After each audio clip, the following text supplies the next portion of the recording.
أعوذ بالله من الشيطان الرجيم. بسم الله الرحمن الرحيم. والليل إذا يغشى والنهار إذا تجلى وما خلق الذكر والأنثى إن سعيكم لشتى فأما من أعطى واتقى وصدق بالحسنى فسنيسره لليسرى وأما من بخل واستغنى وكذب بالحسنى فسنيسره لليسرى وما يغني عنه ماله إذا تردى إن علينا للهدى وإن لنا للآخرة والأولى فأنذرتكم نارا تلظى لا يصلها إلا الأشقى الذي كذب وتولى وسيجنبها الأتقى الذي يؤتي ماله يتزكى وما لأحد عنده من نعمة تجزى إلا ابتغاء وجه ربه الأعلى ولسوف يرضى صدق الله العلي العظيم.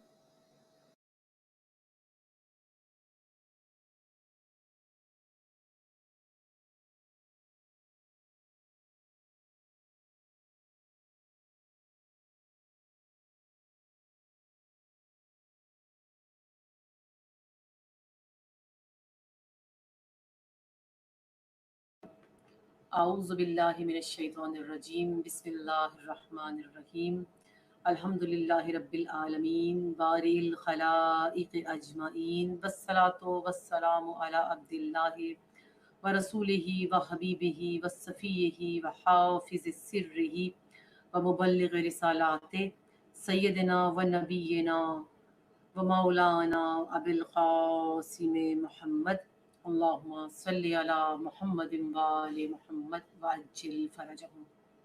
آج 11 رمضان المبارک ہے، ہمارا سلسلہ درس جاری ہے اور ہمارا عنوان، ہمارا موضوع بہار بندگی اور توبہ ہے۔ اب تک آپ کے سامنے بیان ہوا تھا کہ توبہ کی توفیق خدا کس کو عطا کرتا ہے، کب انسان کے اندر یہ انقلاب برپا ہوتا ہے، کب انسان اس گناہ کا مرتکب ہوتا ہے، کون سی ایسی طاقتیں ہیں جو انسان کو اس کے وجود کے اندر گناہ کے لیے ابھارتی ہیں، اور کون سی ایسی طاقتیں ہیں جو انسان کو مثبت جو طاقتیں اس کے اندر موجود ہیں، جو فرشتہ صفات اس کے اندر موجود ہے، وہ انسان کو اچھے کاموں کی طرف اور ان گناہوں سے باہر نکال کر نور کی طرف لے کر جاتی ہیں۔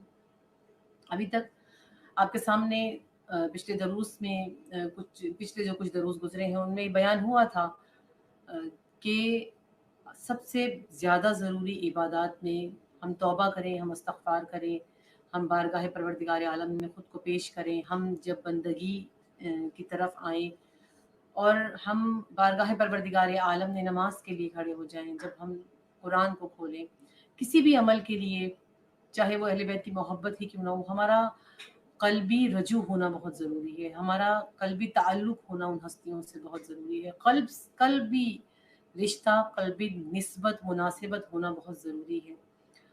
یہ چیزیں جب تک نہیں ہوتی، انسان اس مقام، اس بلندی تک یا ان ہستیوں کو درک نہیں کر سکتا، یا قرآن جیسی نعمت کو انسان درک نہیں کر سکتا، اپنے پروردگار عالم کی ہستی کو انسان درک نہیں کر سکتا۔ اگر انسان